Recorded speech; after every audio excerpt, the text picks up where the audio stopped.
আজ আমি বানাচ্ছি পাহাড়ি ছিমের বীজ দিয়ে ঘুগনি।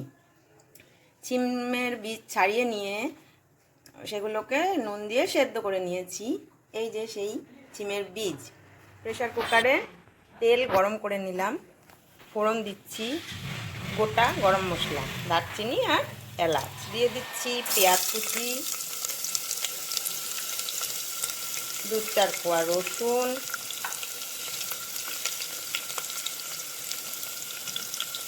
পেঁয়াজ রসুনটা একটু লাল লাল করে ভেজে নিয়ে সামান্য একটু নুন অ্যাড করলাম পেঁয়াজ ভাজার সময়।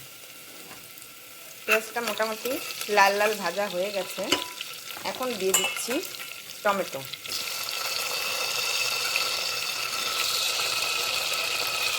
একটু হলুদ গুঁড়ো দিয়ে দিলাম।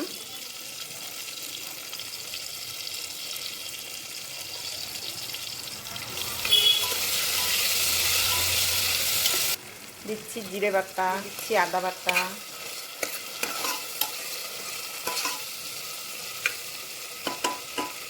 মশলাটা একটু কষুক। দিয়ে দিচ্ছি কয়েকটা কাঁচা লঙ্কা, দিয়ে দিচ্ছি টক দই।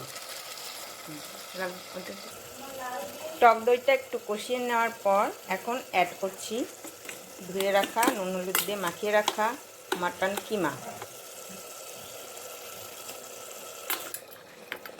সেদ্ধ হয়ে গেছে মটন কিমা, কষেও গেছে সুন্দরভাবে, দেখতেই পাচ্ছেন কালারটা।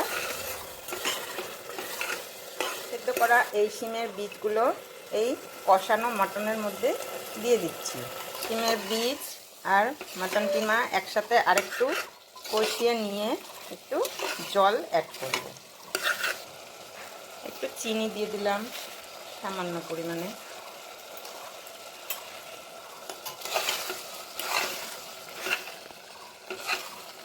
জল দিয়ে দিচ্ছি, খুব বেশি না, একটু গ্রেভি হওয়ার মতন জল দিতে হবে। ঝোল দেওয়ার পরে ভালোভাবে ফুটে গেছে। এখন দিয়ে দিচ্ছি বেটে রাখা গরম মশলা, এলাচ আর দারচিনি বাটা।